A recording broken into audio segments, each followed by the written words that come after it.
Bonjour à tous, c'est So alias Page 30, j'espère que vous allez bien. J'avais envie de vous retrouver aujourd'hui pour un nouveau vlog, nous sommes mardi 13 mai. J'ai publié mon précédent vlog il y a 1 heure, à l'heure qu'il est, donc si vous l'avez déjà vu, j'espère qu'il vous a plu.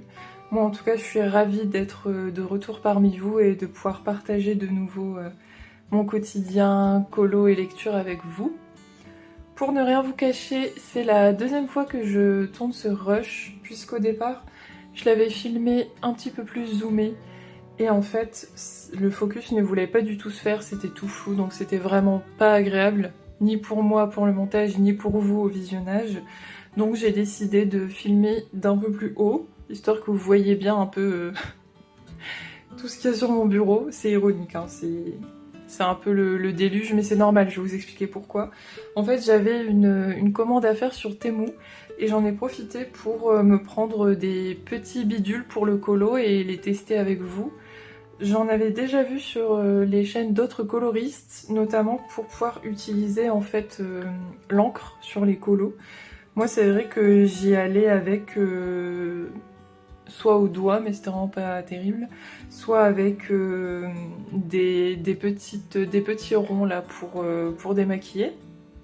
Mais depuis, c'est vrai que je suis passée pas au coton, mais vous savez, aux petits pochons réutilisables pour le démaquillage. Et donc j'ai arrêté d'acheter les cotons à démaquiller. Et puis j'avais envie d'essayer un peu ces petits outils qu'on voit principalement pour le maquillage, mais qui peuvent aussi nous servir pour le colo.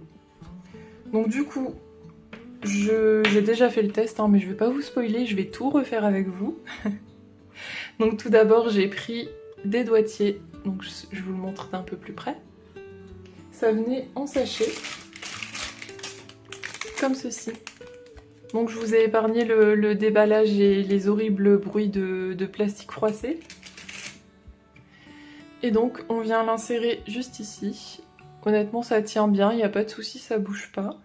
J'ai pris du coup une encre pâte de chez Action pour pouvoir tester, en sachant que c'est pas de l'encre de super qualité, hein, c'est pas des Distress. Moi malheureusement j'ai que celle de chez Action parce que je vous avoue que j'en ai pas grand usage de l'encre, mais ça peut être vraiment bien pratique pour les fonds. Donc je me suis dit que acheter ces petites éponges, ça pouvait être l'occasion justement de m'y remettre.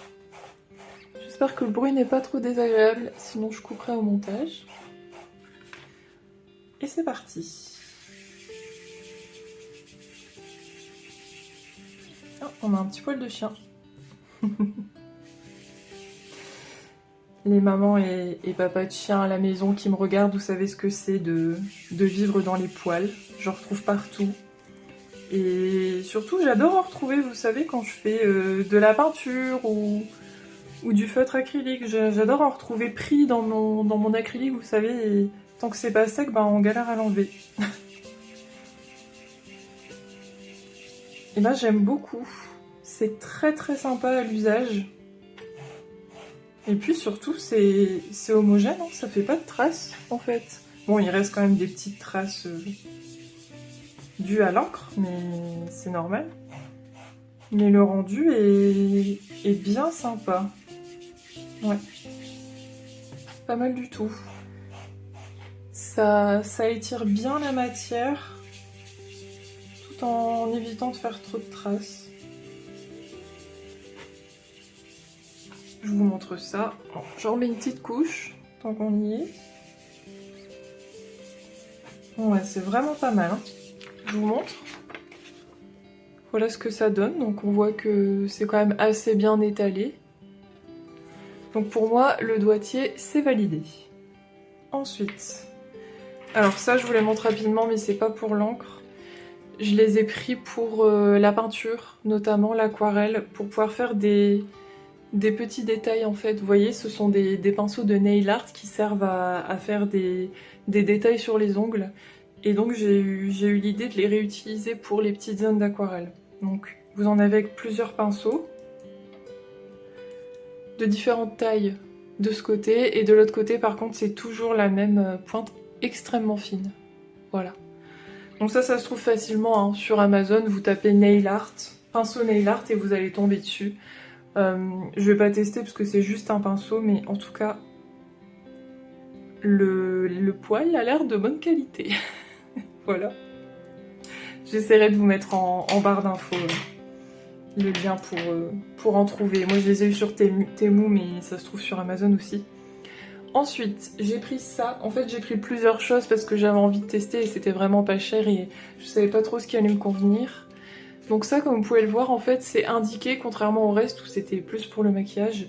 Ici, c'est indiqué vraiment pour le dessin, mais plus, vous voyez, pour le crayon gris, le fusain, le graphite, pour pouvoir faire, à mon avis, des ombres et estomper. D'ailleurs, ici, cette mine, elle est très rêche. Et celle-là, elle a l'air plutôt en silicone. Et par contre, je vais vous montrer, c'est pas top du tout pour l'usage de l'encre. Enfin, moi, j'aime pas en tout cas. Vous voyez, ça fait des traces. Hein. Ça n'étire pas vraiment le pigment en fait. Ouais, non, moi je suis pas fan. Hein. Je suis vraiment pas fan du rendu. Ça fait des gros pâtés. Je vous montre. Donc ça pour moi c'est pas validé. Après je vais les garder, même si je fais pas beaucoup de dessins, ça m'arrive des fois de sortir le fusain pour faire des petits portraits rapides, comme ça pour m'amuser. Donc bon, j'en aurai l'utilité pour ça, mais en tout cas pour le colo, non, je ne recommande pas du tout. Et enfin, j'ai pris un grand lot de ces éponges. Vous voyez, on a un petit peu toutes les tailles. Et là-dessus, je suis mitigée. Je vais vous expliquer pourquoi. Alors, j'ai d'abord essayé avec un petit. Je vous montre. C'est hyper agréable en tout cas la sensation quand on frotte l'encre et le papier. Mais les petits, ça fait des gros tas de pigments pas étalés. Enfin, moi je trouve. Après, il faut garder à l'esprit que je ne suis vraiment pas une experte de l'encre, et en général. Donc c'est peut-être moi qui m'y prends mal aussi. Hein. Et en plus, il perd ses poils. Ouais, c'est vraiment pas terrible. Je vais vous montrer, mais encore une fois, je suis pas convaincue. Donc c'est ici. Vous voyez la différence par rapport au doigtier. C'est beaucoup plus homogène et beaucoup mieux étalé avec le doigtier. Donc non. Par contre, je dois dire que celui-ci, donc le plus grand, la plus grande taille, et bah c'est pas mal, je vous montre. Donc là par contre ce serait pour des grandes zones. Hein. Par exemple pour des fonds qui sont assez étendus, ça peut être bien pratique. Là, effectivement, c'est beaucoup mieux je trouve. Par contre ça prend moins de pigment que le doigtier. Hein. Mais en forçant un petit peu, on y arrive. Ça s'étale et c'est pas trop mal. Après bon, je suppose qu'avec de l'encre Distress par exemple, j'aurais moins de galères. Mais bon, moi je fais avec ce que j'ai, c'est-à-dire quelques pads d'encre Action. Mais bon, par exemple, si vous avez acheté les tout petits carrés là de chez Action, bah, avec une brosse comme ça me paraît compliqué. Parce que les pads sont trop petits. Ah, il perd déjà des poils. Waouh. Ah oui, c'est vraiment pas... Vous voyez, il perd des poils. Hein. Bon, après, quoi s'attendre, j'ai envie de dire. Hein, c'est Temu, c'est pas cher, donc... je vais pas commencer à râler, c'est cool d'avoir pu tester. Celui-ci, ça passe. Mais si je devais en conseiller un sur tous ceux que je viens de tester avec vous, bah, c'est clairement le doigtier. En plus, ça vient en pack de plusieurs, hein, donc pour moi, c'est quand même rentable. Surtout si j'arrive à le relaver après et le réutiliser plusieurs fois. Si vous réussissez à trouver cette éponge en grande taille, bah pourquoi pas. Par contre, de mon point de vue, je vous déconseille les plus petites tailles parce que ça fait des traces. En tout cas, moi, comment je les utilise, ça fait des traces. Donc on peut voir le résultat ici avec le doigtier, ici avec la grande brosse et ici avec le petit pinceau là en silicone. Je suis vraiment pas fan. Donc je vous conseillerais ça du coup. Et moi je pense que c'est ce que je vais utiliser le plus. Je vais me garder quand même les grandes éponges. Et puis les petites, par contre, je sais pas trop ce que je vais en faire. Peut-être les réutiliser pour le maquillage, mais en tout cas pour le colo, je pense pas que ça va me servir. Écoutez, voilà, je pense que j'ai terminé ce petit test avec vous. J'espère que ça aura pu vous renseigner, vous aider un peu si jamais vous n'avez pas encore ce genre d'ustensile. Et puis je vous retrouverai un petit peu plus tard dans la semaine pour vous montrer mes avancées colo. Là, je suis sur la fin d'un coloriage. Mais je ne peux pas vous le montrer parce que c'est pour la battle de Laimiana et ça reste secret jusqu'à son live. Mais j'en ai d'autres en cours et puis je vais commencer aussi un nouveau colo mystère après celui-là, donc je vous montrerai tout ça. A tout de suite pour vous.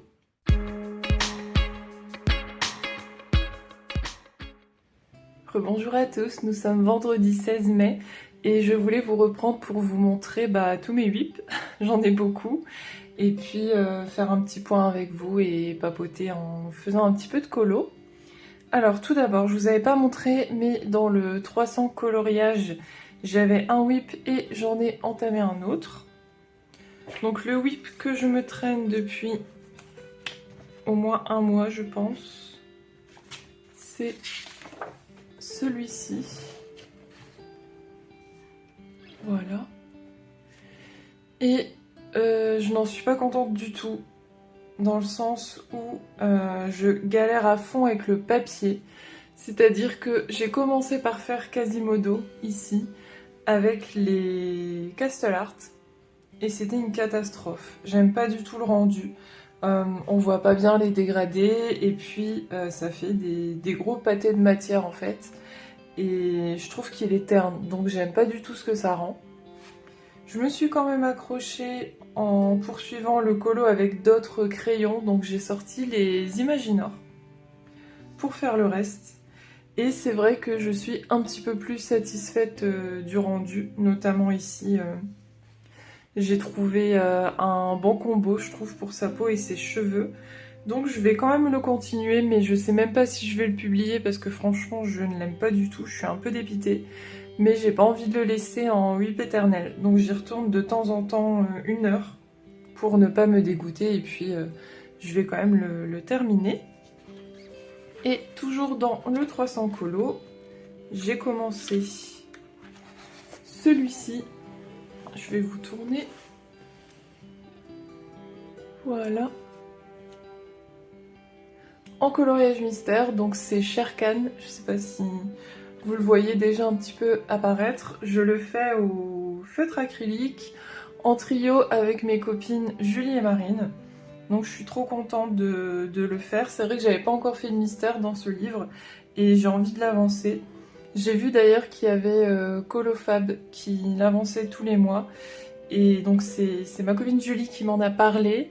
Et on a décidé qu'on l'avancerait autant que possible tous les mois. Et la page de ce mois-ci, c'était la 194 et ça tombait sur un mystère. Donc ça tombait bien, on a décidé de se lancer. Voilà pour celui-là qui est très agréable à faire. Ensuite, je vous avais déjà montré mon début dans le Game of Thrones que je n'ai pas du tout avancé. Donc je vous le remontre, mais au final, il n'y a absolument rien de nouveau. Voilà, j'en étais là. Donc il faut que je continue mes épées.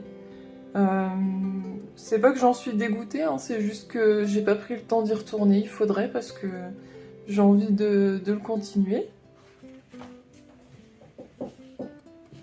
Ensuite, j'ai toujours celui que je vous avais filmé un petit peu en vidéo. Hop, c'est une double page, donc j'avais commencé à faire ça avec vous. Je vais le reprendre après pour papoter un petit peu avec vous et l'avancer. Et enfin, le dernier, mais pas des moindres, je vous avais dit que j'avais un projet par rapport à la studie de Laimiana qui était sur le thème des sirènes pour le Mermaid et Atlantide. Et donc moi, j'ai cherché un petit peu des petites inspirations sur Pinterest. Je vous avais dit que je voulais redessiner un fond. Et j'ai commencé. Donc voilà où j'en suis. Du coup, je vous explique un petit peu. Vous pouvez voir la version originale de ce colo dans mon précédent vlog. Je vous avais montré le colo sans fond. En fait, il avait aucun fond. Et moi, j'avais envie de partir sur l'inspiration d'une sirène qui remonte du fond de l'océan vers la lumière. Donc c'est pour ça qu'ici, cette zone est un peu plus claire. Ce ne sont que des bases à l'aquarelle, hein, ce que vous voyez ici. Et de redessiner des sortes de bâtiments perdus, abandonnés, comme j'ai fait ici. Donc ce que vous voyez là, ce sont totalement des ajouts. J'ai dessiné les éléments, les poutres, avec un petit effet 3D, du moins j'ai essayé. Il y en a une aussi qui se poursuit ici, mais je l'ai pas encore terminée. Et je voulais aussi une inspiration un petit peu Stargate Atlantis. Je sais pas si vous êtes un dinosaure comme moi et que vous avez connu cette série, mais le thème Atlantis, en fait, ça m'a fait penser à la série. Donc j'ai essayé d'ajouter des petits éléments un peu mystérieux qui me faisaient penser à la série. Je vous montre d'un peu plus près. Du coup, là, ça y est, ces deux poutres-là sont terminées. Je suis venue les retravailler au Lightfast. Et en fait, je pense que je vais tout retravailler parce que je suis pas du tout satisfaite du rendu de l'aquarelle. Donc, je pense que tout va être retravaillé au crayon. Et puis, je vous montrerai ce que ça donne. Je trouve ça sympa de se lancer dans des gros projets comme ça. C'est vraiment motivant. Voilà pour tous mes whips. J'en ai beaucoup, il va falloir que j'essaie d'avancer tout ça. Et donc là, je vais reprendre celui-ci pour colorier un petit peu avec vous. Au niveau de mes updates de lecture, j'ai terminé Hunger Games, Lever de soleil sur la moisson. J'ai adoré, c'est un coup de cœur. Donc je l'ai noté 5 sur 5. Et ça m'arrive pas souvent de mettre 5 sur 5. Mais c'est vrai que pour moi, la saga Hunger Games, c'est une valeur sûre. Dans le sens où je suis jamais déçue des livres de cette saga de Susan Collins. J'avais beaucoup aimé les 3 livres de la saga originale.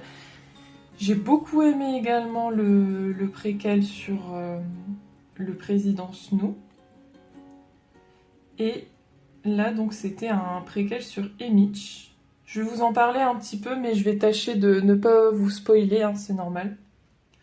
Donc, pour revenir un petit peu sur la 4e de couverture de Lever de soleil sur la moisson, donc le dernier qui est sorti en mars, on va suivre les Hunger Games de l'expiation. Donc, c'était le 50e anniversaire des Hunger Games. Et donc la moisson de l'expiation, en fait, elle est encore pire. C'est-à-dire qu'au lieu de tirer au sort 2 tribus par district pour aller dans l'arène, ils ont décidé d'en tirer 4. Donc 2 filles, 2 garçons.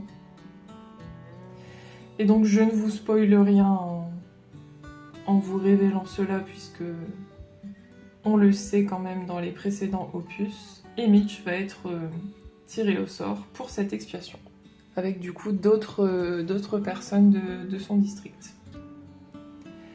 Haymitch, si vous ne vous souvenez pas, en fait c'est le mentor de Peeta et Katniss dans les premiers livres et films. Vous savez, celui qui était alcoolique et qui avait quand même l'air un peu désespéré, que c'est un personnage que je trouvais touchant déjà dans les précédents Hunger Games. Donc j'étais ravie de le retrouver dans ce préquel. Et du coup, en apprenant un petit peu son parcours dans les Hunger Games et son parcours de vie aussi, et ben je dois dire que je comprends pourquoi malheureusement il est tombé dans la boisson et dans le désespoir. Évidemment, je ne peux pas vous en révéler plus, mais son histoire m'a brisé le cœur, vraiment. Pour pourtant, j'avais senti les choses venir, hein. Au fur et à mesure du livre, j'avais un petit peu pressenti comment ça allait se terminer pour Image. Et pourtant, ça m'a quand même laissé sans voix, sidérée pendant plusieurs minutes. Il a fallu que je me remette. Et pour moi, ça, c'est signe d'une très bonne lecture, en fait. Une lecture comme ça qui va provoquer des émotions à laquelle on va repenser longtemps après l'avoir lu. Pour moi, c'est vraiment le signe d'un coup de cœur. Et j'ai vraiment eu ce ressenti avec ce livre. Et on va aussi avoir, donc, tout le long du livre, des références aux anciens opus, notamment avec d'autres personnages qu'on va redécouvrir, mais qui étaient un petit peu plus secondaires, hein, par rapport à Katniss et Peeta, par exemple. Donc ça fait toujours plaisir quand on est fan de la saga et quand on aime l'univers, quand on a lu les précédents aussi, de retrouver un petit peu des petits easter eggs pour nous qui sommes impliqués dans cet univers. Et puis on redécouvre d'autres personnages qu'on connaît différemment. Et on a aussi donc l'intégration de nouveaux personnages qu'on ne connaissait pas du tout dans les anciens Hunger Games. Forcément, ça se passe longtemps avant. Il me semble que ça se passe, si je ne dis pas de bêtises, 35 ans. 35 ans, non, 25 ans je crois. Oui, 25 ans avant Katniss, enfin avant les moissons de Katniss, les Hunger Games où elle va participer. Et ça se passe par rapport à Lucy Gray et le préquel de Snow 40 ans après. Donc on est vraiment entre le préquel qui était déjà sorti et les Hunger Games, les premiers Hunger Games qu'on connaît. Et donc là, on va avoir l'introduction de nouveaux personnages que je trouve super attachants.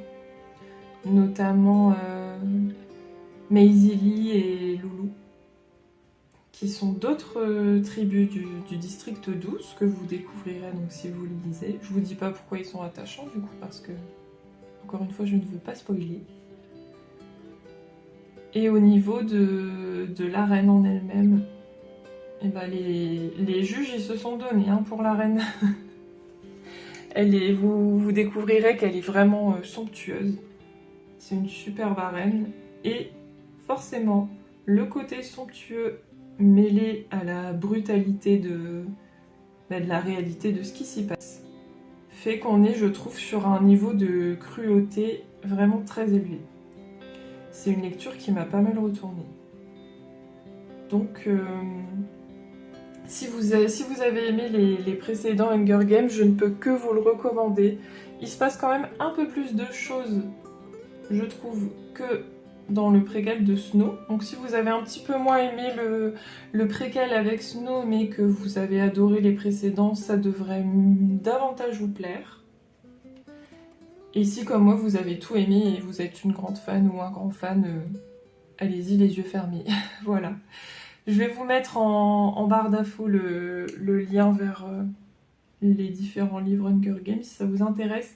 Il y a notamment eu une réédition du tout premier livre des Hunger Games que moi j'ai reçu en cadeau à Noël, qui est magnifique.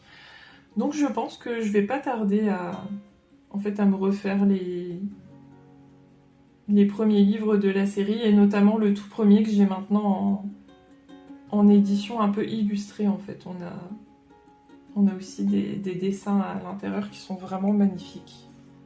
Donc je vous mettrai ça en barre d'infos. Et puis bah tiens, au prochain rush, là je l'ai pas sous la main, au prochain rush je le feuilletterai un peu avec vous pour que vous puissiez vous rendre compte un peu de la beauté de cet objet. L'objet livre est vraiment magnifique. Et du coup, j'ai enchaîné après Hunger Games sur une lecture où vraiment, pour le coup, je dois sortir les rames Alors je sais pas si c'est l'effet aussi de passer après Hunger Games ou le choix de la lecture qui est quand même pas facile, dans le sens où j'ai choisi de me lancer dans L'Exil et le Royaume de Camus. Voilà, donc rien à voir, c'est un classique. Pourquoi j'ai choisi celui-là? Parce que je participe à un challenge annuel de la Cube où tous les mois on a un thème différent pour varier un petit peu les lectures. Et c'est vrai que pour faire diminuer la pile à lire, ça peut être bien d'avoir différents thèmes chaque mois. Et donc là, le thème pour le mois de mai, c'était Retour au classique. Donc j'ai sélectionné celui-ci qui est dans ma palle depuis un moment et qui n'est pas très long. En gros, c'est un recueil de 6 nouvelles de Camus, avec pour thème l'exil. Donc là, j'en suis à la moitié à peu près. J'ai lu les 3 premières nouvelles, il y en a 6. Et j'ai failli l'abandonner, pour ne rien vous cacher. Alors je sais que les classiques ça peut être un peu particulier à lire, hein, notamment au niveau du vocabulaire ou même des thèmes abordés, mais il y a pas mal de classiques que j'ai quand même aimés, donc ça me faisait pas spécialement peur. Mais en fait j'ai pas vraiment pigé ce qui se passait dans les 2 premières nouvelles. Enfin si, j'ai compris dans les grandes lignes, mais il fallait que je me concentre. L'écriture est poétique, ça c'est sûr, c'est une très belle écriture. Mais sinon c'est un peu coriace comme lecture, faut s'accrocher. Et au moment où j'avais décidé que j'allais potentiellement l'abandonner, que ça servait à rien de m'accrocher, finalement la 3e nouvelle, je l'ai trouvée beaucoup mieux, beaucoup plus simple, beaucoup plus abordable. Donc finalement j'ai décidé quand même de poursuivre ma lecture, mais je sais déjà que ça ne sera pas un coup de cœur. Donc je vous dirai un petit peu ce que j'en ai pensé à la fin. Dites-moi si vous avez déjà lu certains classiques et lesquels vous aimez. Est-ce que vous avez déjà lu du Camus par exemple? Moi je pense que c'est mon premier contact avec Camus, ou en tout cas je me souviens pas trop de lecture de ses livres. J'avais peut-être lu quelques extraits de L'Étranger pendant mes études, c'est possible. Mais sinon, j'ai pas trop de souvenirs de certaines lectures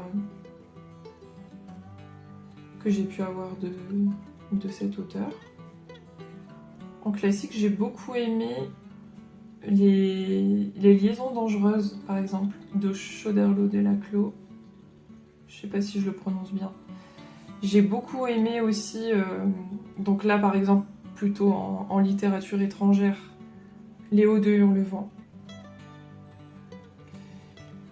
Pour revenir avec la littérature française, j'avais vraiment bien aimé Madame Bovary de Flaubert et Le Rouge et le Noir de Stendhal, j'avais bien aimé aussi. Mais bon, les classiques, c'est vrai que ça reste assez difficile à lire. Le dernier que j'avais lu, c'était Germinal de Zola. Forcément, ça me parle, comme j'habite dans le Nord. J'avais envie aussi de lire ce classique sur le travail et la mine. Et j'avais bien aimé. J'avais passé un bon moment de lecture. Mais je pense pas que je le relirai, par exemple. C'est vrai qu'en lecture, j'ai des goûts assez étendus, en fait. Je peux passer d'une dystopie à un classique, à une romance, même si j'aime un peu moins les romances, je vous avoue. À quelque chose qui va plutôt être du roman contemporain. Voilà, j'aime bien flâner un petit peu dans différents styles de lecture. Mais je me suis pas encore essayée à ce genre de lecture qu'on voit pas mal passer sur les réseaux du type Romantasy, etc. Romantasy, je sais pas trop comment on dit. En fait, j'ai peur de tomber dans un gouffre et de ne plus jamais pouvoir en sortir. Mais j'aimerais bien tenter quand même. Et la cozy fantasy aussi, ça me tente beaucoup, beaucoup. J'ai mis plusieurs livres de cozy fantasy en wishlist. Et les univers un peu ésotériques ou qui parlent de pouvoir, de sorcières, etc., ça me tente aussi. Donc je pense que je vais pas tarder à m'y plonger quand même. Et puis à mon avis, je pense que je vais être accro. Mais avant justement de m'y plonger, bah, j'aimerais bien faire baisser un peu ma pile à lire parce que j'ai énormément de livres dans ma bibliothèque. En fait, avant, j'en achetais beaucoup. D'occasion, hein. J'en achetais pas... En fait, les livres que j'ai neufs, c'est très rarement des achats, c'est plus souvent des cadeaux d'anniversaire ou de Noël. Mais du coup, avant de me plonger dans des nouveaux genres qui m'attirent, bah, j'aimerais bien quand même faire descendre ma pile à lire. Donc c'est pour ça aussi que je m'y suis pas encore intéressée. Voilà pour ça. Dites-moi en commentaire si vous êtes des lectrices ou des lecteurs, quel est le genre que vous préfériez ou qu'est-ce que vous lisez en ce moment. J'aime bien toujours avoir des petites recommandations lecture d'autres personnes, parce que vous savez, ma wishlist est pas encore assez longue. Bien sûr, je plaisante, j'ai une wishlist longue comme le bras. Il y a plein de livres que j'ai envie de découvrir. C'est comme le colo, hein. Quand on y a goûté, c'est difficile de pas être tenté par tout ce qu'on voit passer. Voilà. Donc on verra d'ici quelques temps si je fais de nouveaux achats de livres ou pas. Bon, et bien à force de papoter, j'ai fini mon herbe. Je vous montre un petit peu à quoi elle ressemble. Voilà. De votre côté, j'espère que vous avez passé un bon moment à mes côtés. Moi, j'aime bien toujours avancer en papotant avec vous. Et puis, je vous reprendrai un petit peu plus tard en fin de semaine pour vous montrer mes avancées. À tout de suite!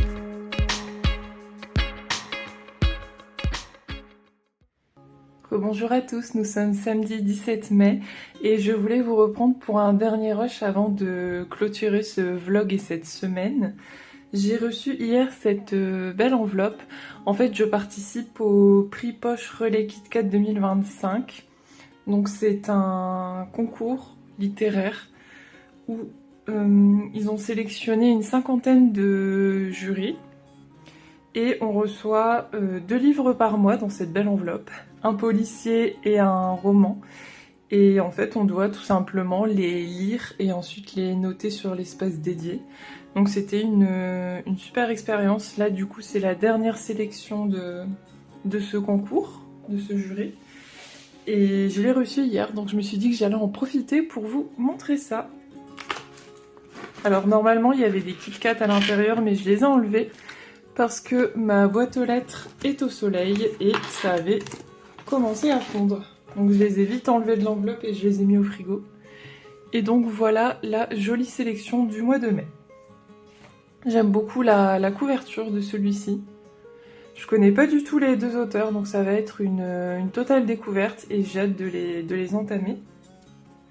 Je vous lis la 4e de couverture de celui-ci. Des phénomènes étranges, des contrées mystérieuses, des explorations scientifiques, une touche d'horreur, montée à bord du Transsibérien. 19e siècle, au cœur d'un vaste territoire coupé du monde entre la Russie et la Chine, le Transsibérien reprend la route malgré l'inquiétant accident du dernier trajet. Les rumeurs persistent, mais la compagnie l'assure, il n'y a désormais aucun danger. Souvent, quand on dit ça, quand on essaie de rassurer ses passagers, c'est à mon avis que ça va vraiment pas se passer comme ça. Je sais pas ce que vous en pensez. À bord, de nombreux voyageurs cohabitent. Maria a l'impression qu'on lui cache la vérité sur la mort de son père. Wei Wei, l'adolescente née dans le train, en connaît chaque recoin. Henry Gray, naturaliste et déterminé à apporter la preuve de ses théories scientifiques. Un halo de mystère plane également autour de la capitaine. Voilà que le grand départ approche, alors que le train commence sa course folle. Des événements d'abord imprévisibles, puis très vite incontrôlables se produisent. Donc je sais pas si vous avez déjà vu le film ou la série du transperce-neige, le Snowpiercer. Moi, ça m'a fait penser à ça. Alors, je sais pas s'il y a une hiérarchie dans le train comme dans le film, où on a vraiment les wagons qui sont dédiés aux personnes qui sont plus pauvres, et plus on avance dans le train, plus ce sont les classes aisées, donc forcément on se doute qu'il va y avoir une révolte. Là, je sais pas si on est là-dedans. Ça parle un peu de science, de mystère, donc je pense que ça peut me plaire. C'est tout à fait le genre de lecture qui m'intrigue assez pour avoir envie d'y aller vite. Donc je vous ferai un petit retour dessus.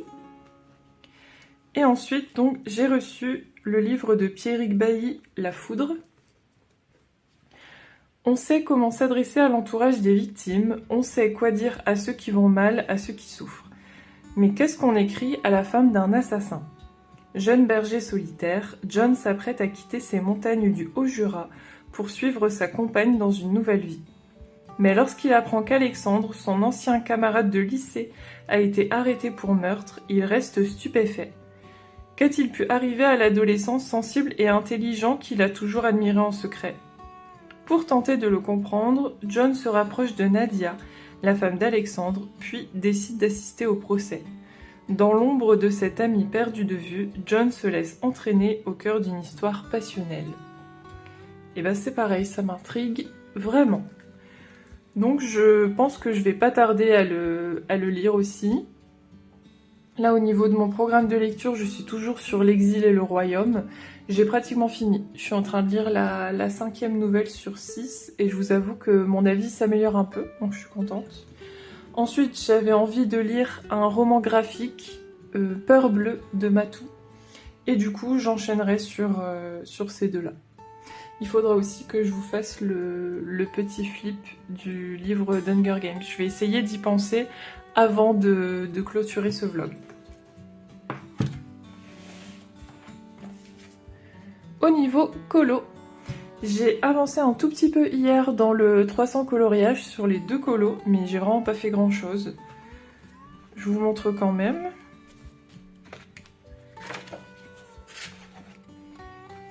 Alors, non, c'est de l'autre côté. Voilà. Donc, j'ai terminé ici de faire ce personnage. J'avais déjà fait les cheveux et la peau, je vous avais montré, et là j'ai fait ses vêtements, tout simplement. Je me suis pas trop embêtée sur ce colo parce que comme je vous dis, j'ai des problèmes avec le papier. J'ai discuté avec une personne sur Instagram qui fait beaucoup de colos dans ce livre et qui m'a conseillé les Lightfast et les Prisma. Donc pour le prochain colo, j'essaierai ces crayons-là. Là, j'ai pas trop envie d'essayer parce que je me dis que si vraiment il y a une grosse différence, ça va se voir et le colo va être vraiment très hétérogène. Déjà là, je trouve qu'il y a une différence entre Quasimodo et les autres personnages et ça me plaît pas du tout. Donc celui-là, je vais le terminer tranquillement avec les Imaginors. Et pour le mystère, qui est vraiment très agréable à faire, j'en suis là. Donc j'ai continué le corps de Shere-Khan, j'essaie de vous caler sans vous faire bouger. Voilà. J'ai continué le corps de Shere-Khan et j'ai commencé le fond avec ce vert clair. Donc voilà, j'ai essayé d'avancer tranquillement ce week-end de mes colos. Je me suis beaucoup éparpillée donc j'ai pas de grosses avancées à vous montrer malheureusement. Mais c'est déjà ça de prix, même les petites avancées, c'est chouette. Écoutez, je pense que c'est là-dessus que je vais clôturer ce vlog, en tout cas pour le blablatage. Je vous remercie d'être resté jusqu'au bout, si vous êtes encore là. Je me réjouis de tourner d'autres vidéos, j'ai plein d'idées qui me sont venues, donc c'est top. Je vais pouvoir vous tourner ça et les sortir sur la chaîne, j'ai hâte. J'espère que ça vous plaira. Je remercie les personnes qui ont pris le temps de regarder, aimer et commenter mon premier vlog depuis mon retour, on va dire, parce qu'en réalité c'était le 15e depuis le tout début de la chaîne, avant que je la modifie. Ça m'a vraiment fait chaud au cœur. Donc n'hésitez vraiment pas à me laisser un petit commentaire.